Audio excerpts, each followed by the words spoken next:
I want to give a little background on the generation of the climate crimes by SCAN members. The idea of the climate crimes came from SCAN's Ontario project group, which began meeting more than a year ago in January 2021. Our initial list consisted of 14 crimes. We ended with 33, and we know we cannot claim to be comprehensive. Additional crimes come to our attention still. And if it wasn't so macabre, we could argue that the Ford government has a real talent for them. We must acknowledge that the majority of the crimes in Ontario was based on secondary research. We relied heavily on the research and analysis of other climate and environmental groups and media such as the Ontario Clean Air Alliance, Environmental Defense, and the Energy Mix. We owe a considerable debt of gratitude for their primary and extremely reliable research. So we begin now the first segment of our event by calling on David Robertson to guide us through the crimes and offer a framework for their use and discussion. And David will be sharing the screen.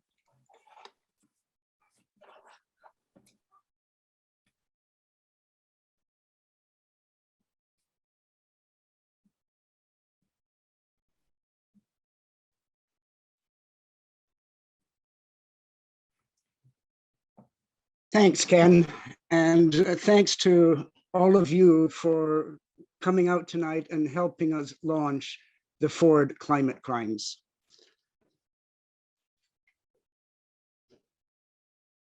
Over the next 15 minutes, I'm going to do three things. I'm going to provide some context for the climate crimes. I'm going to briefly talk about the concept of climate crime. And then at the end, I'm going to do a bit of a show and tell around the 10 climate reasons to defeat Ford and a compendium of the Ford climate crimes. Last week, on the heels of the third IPCC report, and at the halfway mark between COP26 and COP27, the Ontario government delivered a carbon growth budget. This image is a screen capture from the government website. It helps to make the point that the budget is focused on economic growth, and there is absolutely no attempt to decouple that growth from greenhouse gas emissions. In fact, the budget is the latest in a long series of climate policy failures that stretch back to Ford's Made in Ontario climate plan, and then careens through one bad mistake after another. The forest sector strategy, the urban growth plan, the plan for small modular reactors, the hydrogen strategy, and on and on. Ontario, getting stronger all the time.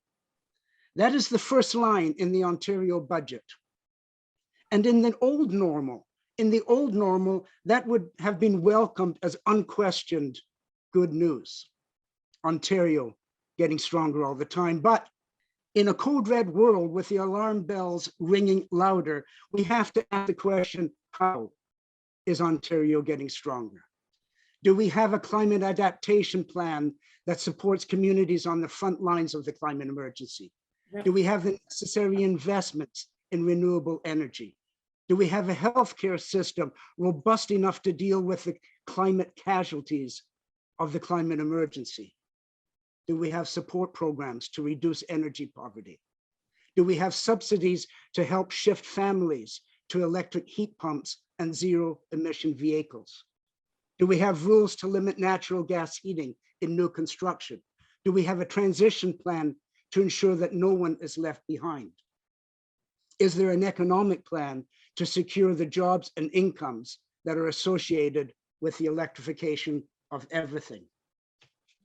The Ontario budget does none of those things. Instead, it commits billions of dollars for highways and urban sprawl, for resource mega projects, and for a litany of bad energy choices. The most recent IPCC report on mitigation provides a way to assess government's actions against a common and a necessary standard, a kind of a scorecard of sorts. If governments are acting in ways contrary to the IPCC's narrow pathway to 1.5 degrees, then we know they're on a fast track, that we are on a fast track to climate disaster. The IPCC in that report concluded that the fossil era must end. We need to rapidly shift to renewable energy. We need to ensure that no one is left behind in the transition to a low carbon economy. The IPCC report is considered by many as the final warning before the climate spirals out of control.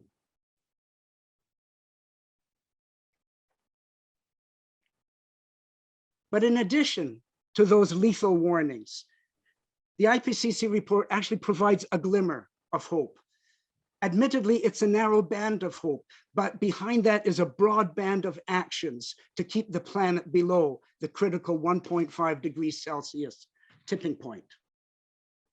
And because it provides a preferred pathway, the IPCC report can be considered a blueprint for building a low emission economy, a roadmap to a 1.5 degree Celsius future, and the gold standard against which any government can be judged. The Ontario budget fails to heed the IPCC warnings.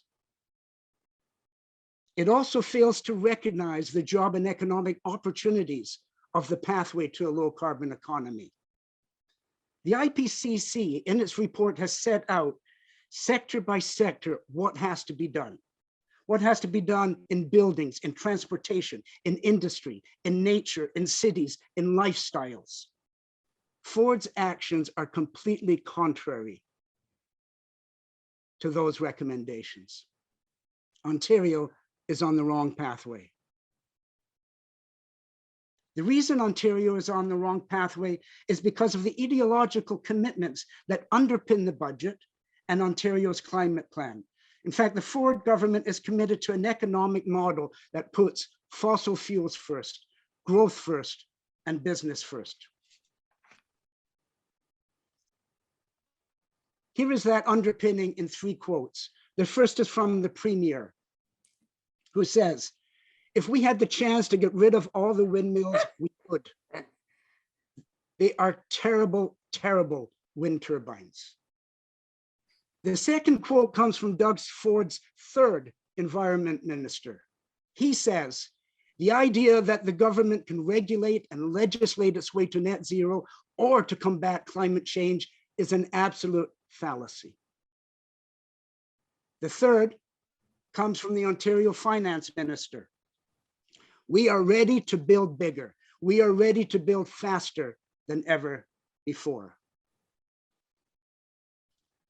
This fossil first, growth first, business first trinity is fueling the rise of greenhouse gas emissions in Ontario. For example, providing Enbridge taxpayer subsidies to extend its natural gas infrastructure will add more greenhouse gas emissions from the building sector. The budget announced a 3rd phase of that expansion. Expanding gas-fired electricity plants will increase emissions. Building Highway 413 will add emissions from the transportation sector. Doubling the allowable cut in the boreal forest will turn a carbon sink into a bigger carbon bomb. Promoting resource extraction projects such as the Ring of Fire will cause permanent damage to the peat bogs and the release of even more emissions. Using MZOs, ministerial zoning orders, to run roughshod over environmental regulations will increase greenhouse gas emissions.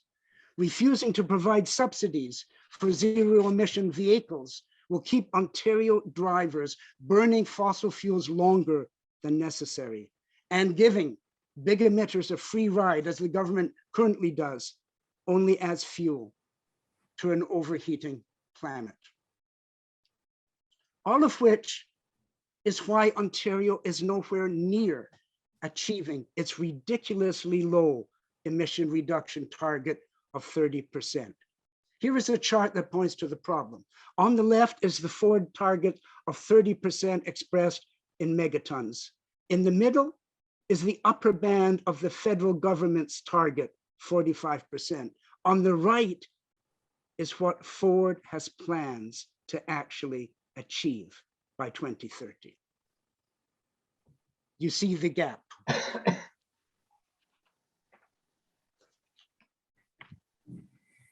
When SCAN started working on Ford's climate crimes, we had a number of discussions around the concept and the language of climate crimes. Was it appropriate?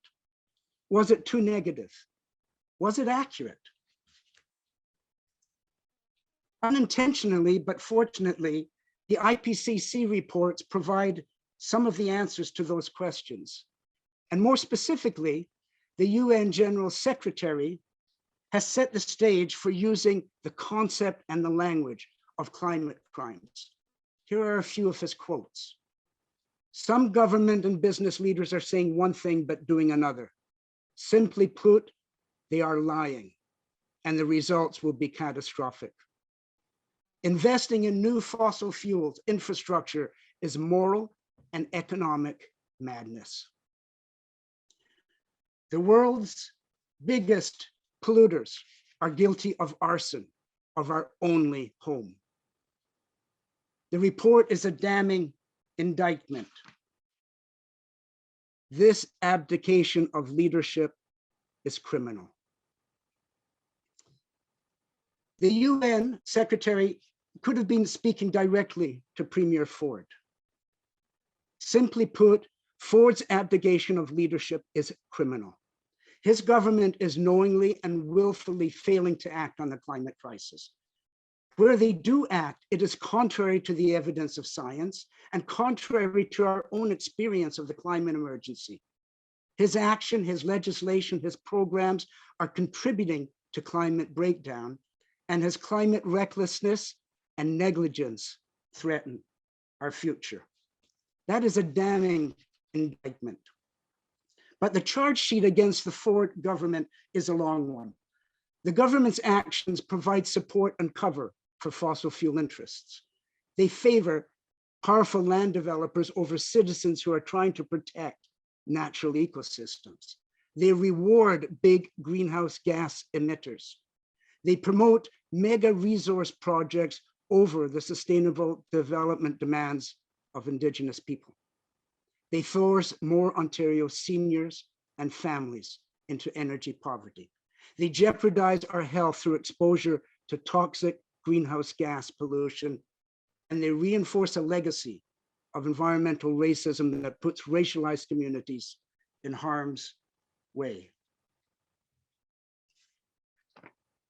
The Ford government promotes urban sprawl rather than sustainable communities, highways over public transit, nuclear power over renewable power, gas pipelines and gas-fired electricity plants over solar and wind, and subsidies to companies rather than support to families. The evidence for all of those statements can be found in the climate crime write-ups.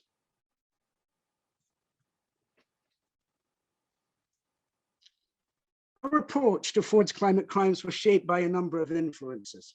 First, we started with the science. What are the facts and the figures of greenhouse gas emissions, and what are the climate plans? And those were in our first two climate crimes. We then looked at actions that increase the production of carbon emissions and wrote about them. We also talked about the inaction, the failure of the government to support the shift to renewable energy future. We were also influenced by all of the actions the government took to cancel existing climate programs.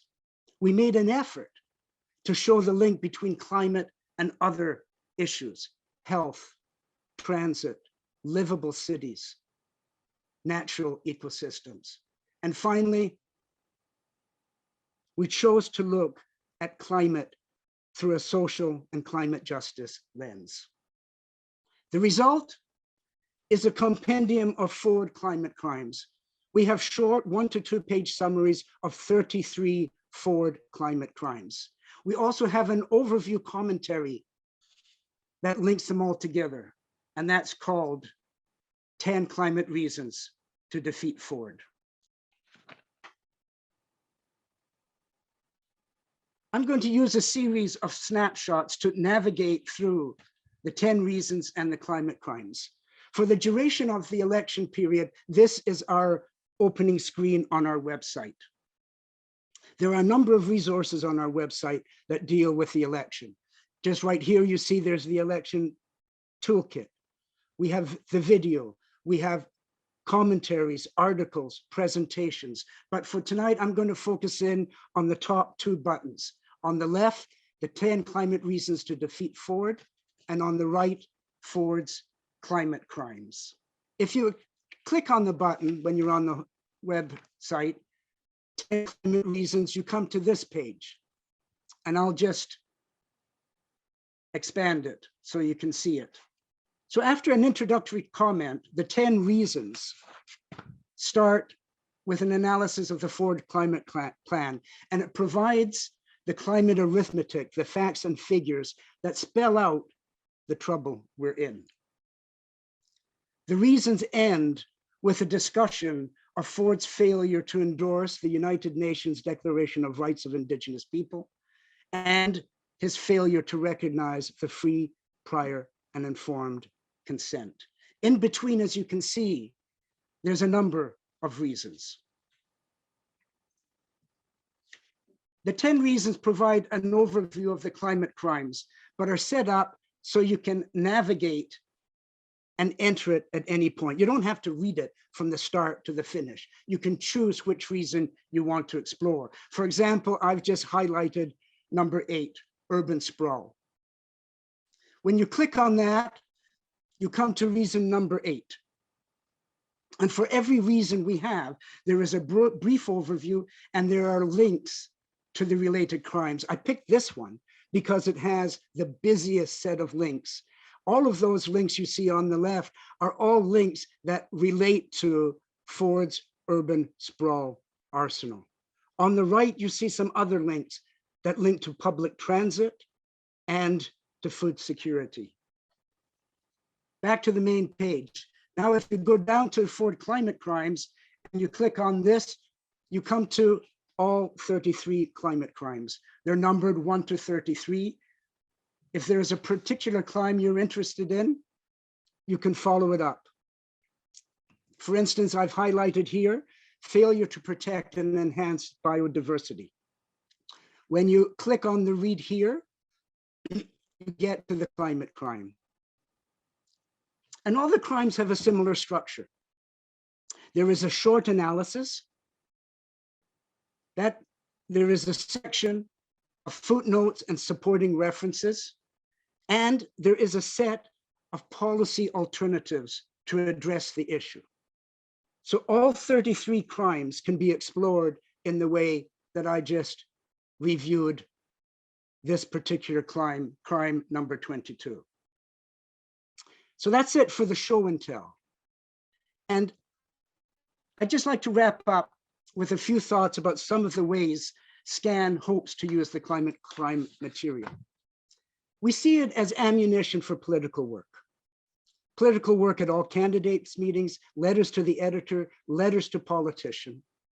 We also think that there is material there to support climate conversations that you might want to have with families, friends, and neighbors on everything from climate and health to protecting wetlands to urban sprawl to the Ring of Fire. We're hoping that through the range of climate crimes and their connections, we can actually make connections between climate and a range of other important issues: health, livable cities, public transit, jobs, nature, indigenous rights. We also see the crimes as material for issue-specific leaflets that can be used for rallies, for canvassing. They also will nicely, at least their headings, will fit as slogans to post on placards at demos. We'll hope to do that on the upcoming demonstration on climate. And we're using the climate crime material to deepen and broaden our own knowledge as climate activists. We hope that our work on the climate crimes makes a contribution to the Defeat Doug Ford effort. And maybe, and hopefully in the longer term, it helps develop the details of a new climate plan, because we desperately need a different model. We need a shift from a climate plan based on fossils first, business first, and growth first, to a climate plan whose priorities are climate first, people first, and sustainability first. I'm excited, and I'm really glad that we are now at the stage of working with the climate crimes, and I'm looking forward to the rest of the discussion tonight. Thank you. Thank you very much, David.